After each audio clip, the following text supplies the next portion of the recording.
Hello viewer, আসসালামু আলাইকুম। আজকে আমরা বায়েজিদ বোস্তামি রহমতুল্লাহের আধ্যাত্মিক দিকসমূহের কিছু গুরুত্বপূর্ণ বৈশিষ্ট্য তুলে ধরব। সঙ্গে আছে আমি প্রভাষক ইফতেখার আহমেদ রতন। তো চলুন আমরা বায়েজিদ বোস্তামি রহমতুল্লাহের আধ্যাত্মিক দিকগুলো একটু আলোচনা করি। আপনারা সবাই তার সম্পর্কে জানেন, সো আমি এখানে তার সম্পর্কে আলাদাভাবে কিছু আলোচনা করতে চাচ্ছি না। আজকে আমার ভিডিওর মূল উদ্দেশ্যটা হলো তার আধ্যাত্মিকতার যেই স্টেপগুলো আছে, তার আধ্যাত্মিকতার যে বৈশিষ্ট্যগুলো আছে, জাস্ট সেটি কিনে আমি একটু কথা বলবো। তো এক নম্বর হচ্ছে আত্মবিসর্জন বা ফানাফিল্লা। ফানাফিল্লা নিয়ে কিন্তু আমি 2-3টি ভিডিও করেছি অনলি ফানাফিল্লার উপরে। তো চাচ্ছি না এখন ফানাফিল্লার বিষয়ে ডিটেলস আলোচনা করব, আমি একটু সংক্ষেপে আলোচনা করব। প্রিয় ভিউয়ার, আপনাদের যদি কারো ফানাফিল্লা সম্পর্কে খুব একটা ভালো ধারণা পেতে চান, তাহলে আমার একটা ভিডিও আছে, ডক্টর আল্লামা ইকবালের দৃষ্টিতে ফানাফিল্লা। এই ভিডিওটা দেখলে আশা করি ইনশাল্লাহ আপনারা ফানাফিল্লা সম্পর্কে খুব ভালো একটা ধারণা পাবেন। তো যাই হোক, এখন আত্মবিসর্জন বা ফানাফিল্লা। আত্মবিসর্জন বলতে কি বুঝিয়েছে বায়েজিদ বোস্তামি রহমতুল্লাহ আলাইহি? আত্মবিসর্জন বলতে এটাকে বোঝায় যে নিজেকে আলাদাভাবে আর চেনা যাবে না, নিজের কোনো বৈশিষ্ট্য থাকবে না। আমি রতন, আমার কোনো বৈশিষ্ট্য থাকবে না। আমি সাধনার মধ্য দিয়ে আমার মধ্যে এবং আল্লাহর পাকের মধ্যে কোনো দেয়াল থাকবে না।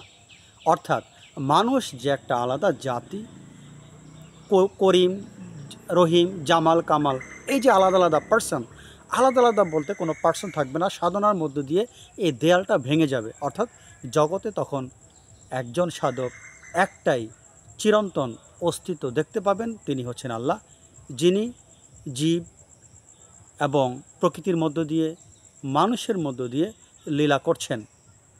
আমাদের কোনো নিজস্ব কোনো আলাদা অস্তিত্ব নেই।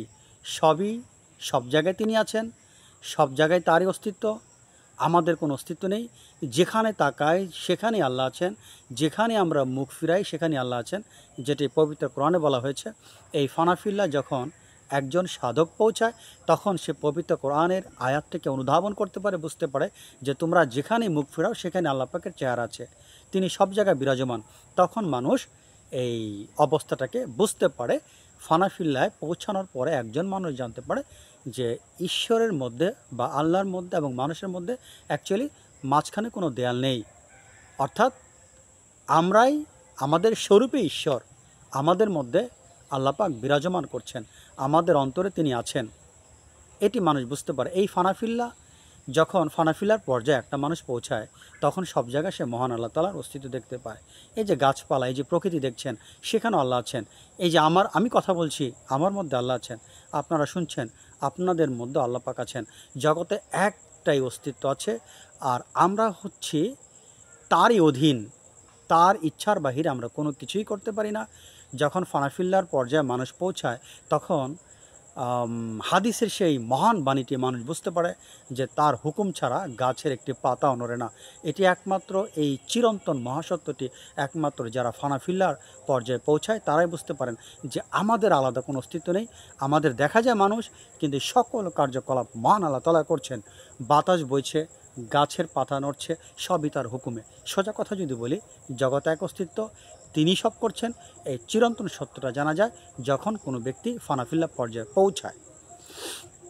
যেমন বায়েজিদ বোস্তামি রহমতুল্লাহ বলেছিলেন, আমি পবিত্র, আমার মাহাত্ম্য কত মহান। এইটিকে কিন্তু অনেকে বুঝতে পারেনি। উনি কিন্তু নিজের কথা বলেননি, উনি বলেছেন আল্লাহ পাকের কথা, যে আল্লাহ পাক কত পবিত্র, তার মাহাত্ম্য কত মহান। কেননা তিনি ওই পর্যায়ে গিয়েছিলেন যে পর্যায়ে তিনি আলাদা করে নিজের অস্তিত্বকে দেখেননি। তিনি সর্বত্র মহান আল্লাহ তাআলার অস্তিত্ব দেখেছিলেন।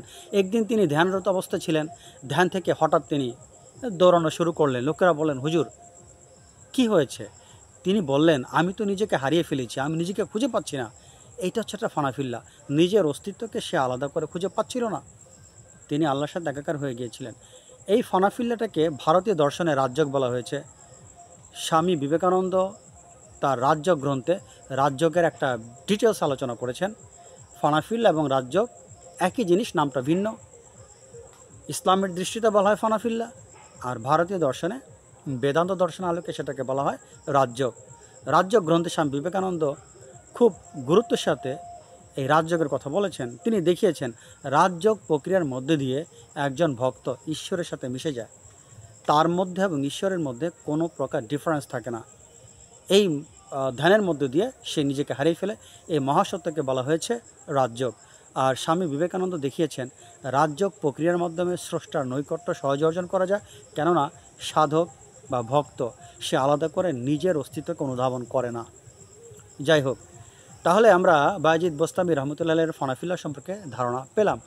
এবার আমরা আসব বায়েজিদ বোস্তামি রহমতুল্লাহের দ্বিতীয় মতবাদ। সেটা হচ্ছে ঈশ্বরের প্রতি বা আল্লাহর প্রতি সর্বোচ্চ ভালোবাসা এবং ঈশ্বরের প্রতি বা আল্লাহর প্রতি পূর্ণরূপে আত্মসমর্পণ। ব্যাপারটা খুব সহজ। আপনি মহান আল্লাহ তাআলাকে ভালোবাসবেন জগতের সবচাইতে, যে কোনো ব্যক্তি বা বস্তুর চাইতে বেশি এতটাই ভালোবাসবেন, অন্য কোনো ব্যক্তি বা বস্তুর ভালোবাসা আপনার হৃদয়ে বিন্দু পরিমাণ স্থান পাবে না। অর্থাৎ আপনার হৃদয়টা পূর্ণভাবে মহান আল্লাহ তাআলার জন্য দিয়ে দিবেন।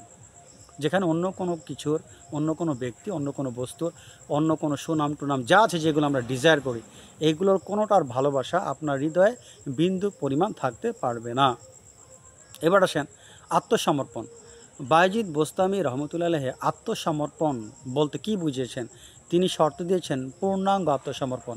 মহান আল্লাহ তাআলার কাছে আমাদের পূর্ণাঙ্গ আত্মসমর্পণ করতে হবে। সোজা কথা যদি বলি, আমরা মুসলমান, মহান আল্লাহ তাআলার যত বিধিবিধান আছে সেগুলোকে কায় মনোবাক্যে মেনে নেওয়া, অন্তর দিয়ে মেনে নেওয়া, সহজে মেনে নেওয়া, সব কিছুকে সহজে মেনে নেওয়া হচ্ছে মহান আল্লাহ তাআলার প্রতি পূর্ণ আত্মসমর্পণ।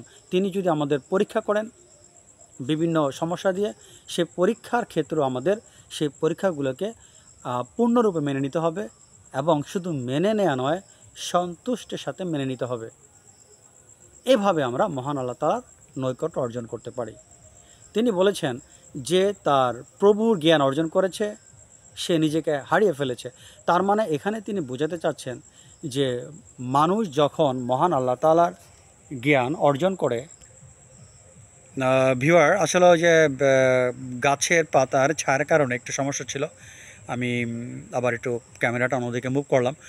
তো যেটা বলতে চাইছিলাম যে তিনি বলেছিলেন যে যে ব্যক্তি আল্লাহর জ্ঞান অর্জন করেছে সে নিজের অস্তিত্বকে হারিয়ে ফেলেছে। তার মানে ভালোবাসার মধ্য দিয়ে এখানে তিনি সর্বোচ্চ ভালোবাসার কথা তিনি বলেছেন, যে এই সর্বোচ্চ ভালোবাসা এতটাই ভালোবাসা হতে হবে যে মানুষ তার নিজের দেহের অসুস্থতা, নিজের দেহের দিকে তাকানোর তার সময় থাকবে না, সে নিজেকে ভুলে যাবে। এভাবে আমরা মহান আল্লাহ তাআলার প্রতি আমাদের পূর্ণরূপে ভালোবাসা সমর্পণ করতে হবে। তারপর তিনি গুরুত্ব দিয়েছেন, তার 3 নম্বর মতবাদ হলো আত্মশুদ্ধি। তিনি জোর দিয়ে বলেছেন আত্মশুদ্ধি ব্যতীত মহান আল্লাহ তাআলার নৈকট্য অর্জন করা সম্ভব নয়। তিনি শরীয়তের উপর গুরুত্ব দিয়েছেন, কিন্তু তার চাইতে বেশি গুরুত্ব দিয়েছেন আত্মশুদ্ধির উপরে। তিনি জোরালো ভাষায় বলেছেন আত্মশুদ্ধি ব্যতীত মহান আল্লাহ তাআলার নৈকট্য অর্জন করা একেবারেই সম্ভব নয়। আমরা এবার খুব শেষ পর্যায়ে চলে আসি। তার স্পিরিচুয়ালের লাস্ট যেই বৈশিষ্ট্যটা সেটা হচ্ছে আপনার তার অভিজ্ঞতা, তার আধ্যাত্মিক অভিজ্ঞতা এবং তার মরমীবাদ। এই অংশটা খুবই গুরুত্বপূর্ণ। এই আধ্যাত্মিক অভিজ্ঞতা এবং মরমীবাদ এই অংশে তিনি বলেছেন যে মানুষ এবং আল্লাহর মধ্যে অ্যাকচুয়ালি কোনো ব্যবধান নেই। মানুষ তার সাধনার মধ্যে দিয়ে এই মহান সত্য উপনীত হয় যে সে মূলতই তার মধ্যে ঈশ্বর আছে, অর্থাৎ সে নিজেই ঈশ্বর, সে নিজেই আল্লাহ। তার মানে আলাদা যেহেতু কোনো অস্তিত্ব নেই, সো সব জায়গায় যেহেতু একটাই অস্তিত্ব বিদ্যমান, সো মানুষের মধ্যে ঈশ্বর, তার মানে মানুষই ঈশ্বর বা মানুষই আল্লাহ। তিনি এটি বলেছেন তার আধ্যাত্মিক অভিজ্ঞতা থেকে এবং মরমীবাদ থেকে তিনি এটি বলেছেন। যেমন তিনি একটি বাণী দিয়েছেন যে আমি নিজেকে চিনেছি বিধায় আমি আমার প্রভু আল্লাহকে চিনেছি। তিনি এই বাণীটি খুব সুন্দরভাবে উপস্থাপন করেছেন। আমি নিজেকে চিনেছি বিধায় আমি আমার প্রভু আল্লাহকে চিনেছি। তার মানে আমি যদি নিজেকে না চিনতাম আমি আল্লাহ পাককে চিনতে পারতাম না। তার মানে আমার মধ্যে আল্লাহ পাক বিরাজমান আছে। আপনারা হয়তো রুমি রহমতুল্লাহের একটা মূল্যবান বাণী জানেন। তিনি বলেছিলেন, I search for god but found only myself, I search for myself but found only god. আমি ঈশ্বরকে খুঁজতে গিয়ে নিজেকে পেলাম এবং নিজেকে খুঁজতে গিয়ে ঈশ্বরকে পেলাম। এই কথাটি কিন্তু মাওলানা জালালউদ্দিন রুমি বলেছিলেন, সেই বাণী দিয়েছেন বায়েজিদ বোস্তামি রহমতুল্লাহ।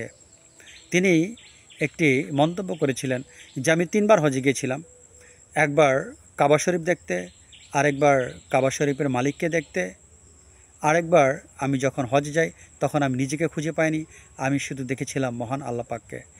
তাহলে আমরা বুঝতে পারলাম যে তার অভিজ্ঞতা, আধ্যাত্মিক অভিজ্ঞতা এবং মর্মীবাদ কতটা বিশাল, কতটা গভীর। তো এখন আমরা বায়েজিদ বোস্তামি রহমতুল্লাহ আলাইহির কিছু কারামত নিয়ে কথা বলবো। তিনি যখন খুব ছোট ছিলেন তিনি একদিন দুধ পান করেননি। তো মা বললেন, কী ব্যাপার, আজকে তুমি দুধ পান করছো না কেন? তিনি বললেন, আজকে রমজান মাসের প্রথম দিন, সো আমি দুধ পান করব না। তার মানে বোঝা যায় তিনি আল্লাহর বন্ধু হয়ে তিনি জগতে জন্মগ্রহণ করেছিলেন। একদা এক পণ্ডিত বায়েজিদ বোস্তামির কাছে এসে জিজ্ঞাসা করলেন, আল্লাহ পাকে কীভাবে পাওয়া যায়, কোথায় পাওয়া যায়? তখন তিনি বললেন, আগে তুমি আমি জিনিসটা আছে একে ধ্বংস করে ফেলো, তখন তুমি মহান আল্লাহ তাআলার নৈকট্য অর্জন করতে পারবে, তখনই তুমি মহান আল্লাহ তাআলার সন্ধান পেতে পারবে। একদা বায়েজিদ বোস্তামি রহমতুল্লাহ আলাইহি নদী পার হবেন, তো নৌকা খুঁজে পাচ্ছেন না। তখন তিনি মহান আল্লাহর উপর ভরসা করে নদীর উপর দিয়ে হাঁটা শুরু করলেন, নদী পার হয়ে গেলেন। লোকেরা তার এই কারামত দেখে অবাক হয়ে গেল, জিজ্ঞাসা করলেন, এটি কী করে সম্ভব? তিনি বললেন, মহান আল্লাহর উপর পূর্ণ আস্থা রাখলে সব কিছুই সহজ হয়ে যায়। একদা তিনি জঙ্গলের মধ্যে দিয়ে হাঁটছিলেন, জঙ্গলের ওয়াইল্ড অ্যানিমল যারা হিংস্র প্রাণী তাকে ঘিরে রেখেছে। তো লোকেরা পরে তাকে জিজ্ঞাসা করলেন, হুজুর, তারা কেন আপনাকে ক্ষতি করেনি, কেন তারা আপনার অনুগত ছিল? তখন বায়েজিদ বোস্তামি রহমতুল্লাহ বললেন, আমি তাদের ক্ষতি করিনি, সো তারা আমাকে কোনো ক্ষতি করেনি। বায়েজিদ বোস্তামি রহমতুল্লাহের দর্শনে প্রভাবিত হয়েছিলেন মনসুর হাল্লাজ, মাওলানা রুমি প্রমুখ প্রখ্যাত সুফি সাধক, তার দর্শনে মুগ্ধ হয়েছিলেন। যাক, ছোট পরিসর আজকের ভিডিওকে শেষ করছি। আল্লাহ হাফেজ।